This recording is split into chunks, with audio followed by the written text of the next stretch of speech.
Hello friends. आज का हमारा टॉपिक है पानी में लगे मनी प्लांट की केयर और उसके फर्टिलाइज़र के बारे में। अगर आपने अपने घर में पानी में मनी प्लांट लगाया है, इंडोर मनी प्लांट जिसको आपने घर में रखा हुआ है, तो उसकी ग्रोथ को आप कैसे बढ़ा सकते हैं और उससे आप लंबी लंबी ब्रांचेस कैसे ले सकते हैं, इसी टॉपिक पर आज का हमारा वीडियो है। हमें पानी में लगे मनी प्लांट की केयर कैसे करनी है और उसमें कौन सा फर्टिलाइज़र डालना है ताकि इसकी ग्रोथ तेज़ी से बढ़े। आज के इस वीडियो में मैं आपसे इसकी केयर के साथ साथ इसके बारे में 2 फर्टिलाइज़र शेयर करूंगी। कुछ ऐसे फर्टिलाइज़र जो कि आप मार्केट से ले सकते हैं, और अगर आप मार्केट से फर्टिलाइज़र नहीं ले पा रहे हैं तो एक ऐसा फर्टिलाइज़र जो कि आप घर में ही अपने मनी प्लांट के लिए बना सकते हैं और इसकी ग्रोथ को बढ़ा सकते हैं। सबसे पहले हम बात करेंगे कि पानी में लगे मनी प्लांट की देखभाल कैसे करनी है आपको। अगर आपने अपना मनी प्लांट पानी में लगाया है तो आप 10 से 15 दिन में एक बार इसके पानी को ज़रूर बदल दें, क्योंकि अगर आप इसका पानी नहीं बदलेंगे तो कभी कभी क्या होता है कि इसके पानी में फंगस हो जाता है और वो फंगस इसकी जड़ को गला देता है, और ये सबसे बड़ा कारण है पानी में लगे हुए मनी प्लांट के ख़राब होने के, मरने के पीछे एक ये मुख्य वजह है। तो जब भी आप पानी में मनी प्लांट लगाते हैं तो कम से कम 10 से 15 दिन में एक बार आप इसके पानी को ज़रूर बदल दें। इससे जो इसकी रूट की ग्रोथ है वो भी अच्छी होती है और आपका मनी प्लांट अपने आप ही काफ़ी तेज़ी से ग्रो करता है। इसकी ब्रांचेस भी काफ़ी लंबी लंबी निकल कर आएंगी। ये पहली चीज़ है जिसका आपको ध्यान रखना है। दूसरी चीज़ जो आपको ध्यान रखना है वो ये है कि अगर आपने अपना मनी प्लांट घर में रखा है तो इसको एक ऐसी जगह पे रखें जहाँ पर तेज़ रोशनी आती हो।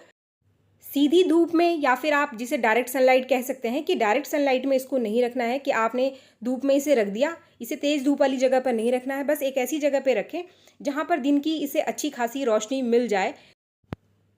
तेज़ रोशनी मिलने से मनी प्लांट की रूट की ग्रोथ बहुत अच्छी होती है और तेज़ी से रूट निकल कर आती है। तो अगर जड़ की ग्रोथ अच्छी है तो पौधा अपने आप ही तेज़ी से ग्रो करेगा।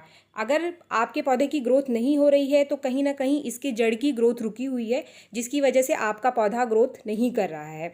इसके लिए आप इसे किसी विंडो के सामने रख सकते हैं। आपके घर में किसी खिड़की के सामने इसको रख दीजिए जहाँ से इसको इनडायरेक्ट सनलाइट मिलती रहे, तो इससे आपका मनी प्लांट लगातार अच्छी ग्रोथ करता रहेगा।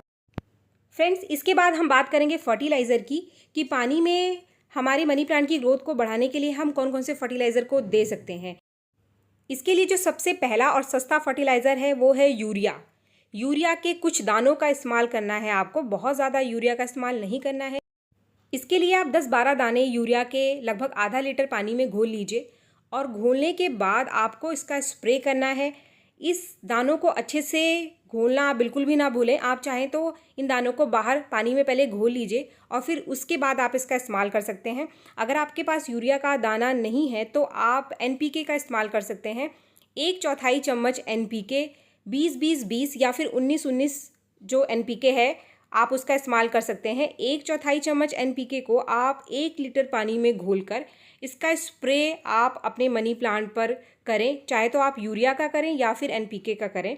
इनका इस्तेमाल आपको 15 से 20 दिन में एक बार अपने मनी प्लांट के ऊपर करना है। यूरिया और एनपीके में नाइट्रोजन की काफ़ी अच्छी मात्रा होती है, तो इससे हमारी मनी प्लांट की ग्रोथ काफ़ी अच्छी होती है और इसकी जो ब्रांचेस है वो तेज़ी से ग्रो करती हैं। अगर आप स्प्रे नहीं करना चाहते हैं तो आप यूरिया के कुछ दानों को, 2-4 दानों को आप इसके पानी में डाल दीजिए। जिस बॉटल में आपने इसको लगाया है, मैंने कोल्ड ड्रिंक की डिस्पोजेबल बॉटल्स में लगाया है, तो इसलिए अगर आप स्प्रे नहीं करना चाहते हैं तो आप 2-3 दाने यूरिया के इसके पानी में डाल दीजिए। अगर आपके पास एनपीके है तो आप 1/4 चम्मच से भी कम एनपीके को 1 लीटर पानी में घोलकर जिस भी बॉटल में आपने अपना मनी प्लांट लगाया है उसमें डाल दीजिए। फ्रेंड्स, आप हमेशा ध्यान रखिए कि पहली बार जब भी आप किसी भी केमिकल फर्टिलाइज़र का इस्तेमाल अपने किसी भी प्लांट में करते हैं तो मात्रा आप कम से कम रखें। कोशिश करें कि आप पहली बार में मात्रा, जो भी मात्रा बताई गई है उससे आप कम रखें। फ्रेंड्स, इसके साथ ही अगर आपने नया नया अभी मनी प्लांट पानी में लगाया है तो स्टार्टिंग में आप इसमें कोई भी फर्टिलाइज़र ना डालें। जब तक कि आपके मनी प्लांट में नई रूट की ग्रोथ आपको दिखाई ना दे तब तक आप इसके अंदर कोई भी नया फर्टिलाइज़र ना डालें और नए फर्टिलाइज़र का स्प्रे भी आपको नहीं करना है। इसके बाद मैं आपके साथ शेयर कर रही हूँ एक होममेड फर्टिलाइज़र जो कि आप घर पर बना सकते हैं। इसके लिए लिया है मैंने ये अंडे का छिलका। अंडे का छिलका कैल्शियम का बहुत ही बढ़िया सोर्स होता है। अंडे के 4-5 छिलकों को आप अच्छे से क्रश कर लीजिए, और क्रश करने के बाद आपको इसमें थोड़ा सा पानी डाल करके इसको उबालना है। जो अंडे पहले से उबले हुए हैं उनके पानी का इस्तेमाल भी आप अपने मनी प्लांट के लिए कर सकते हैं, लेकिन उसमें नमक ना मिला हो ऐसे पानी का इस्तेमाल करना है आपको। 3 से 4 मिनट उबालने के बाद इस पानी को ठंडा कर लेना है और ये एक फर्टिलाइज़र तैयार हो गया है हमारे मनी प्लांट के लिए। इसको कैसे इस्तेमाल करना है वो मैं आपको बता देती हूँ।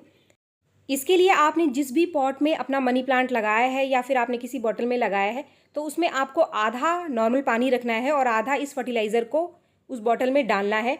और इस फर्टिलाइज़र को अच्छे से ठंडा करके ही आप डालें। अभी मेरा फर्टिलाइज़र ठंडा हो गया है तो इसलिए मैंने इसको डाल दिया है। तो हमें ये आधा पानी और आधा अंडे के छिलके से बने हुए फर्टिलाइज़र का इस्तेमाल अपने मनी प्लांट के लिए करना है। फ्रेंड्स, मनी प्लांट में अगर हम इस फर्टिलाइज़र का इस्तेमाल करते हैं तो इससे हमारे मनी प्लांट को कैल्शियम की बहुत अच्छी मात्रा मिलती है, क्योंकि आप सबको पता है कि एग सेल्स में कैल्शियम की बहुत अच्छी मात्रा होती है। इससे रूट की ग्रोथ बहुत अच्छी होती है और रूट की ग्रोथ अच्छी होने से आपका मनी प्लांट भी तेज़ी से ग्रो करता है। ये एक बहुत ही बढ़िया होममेड फर्टिलाइज़र है जो कि आप आसानी से घर में बना सकते हैं।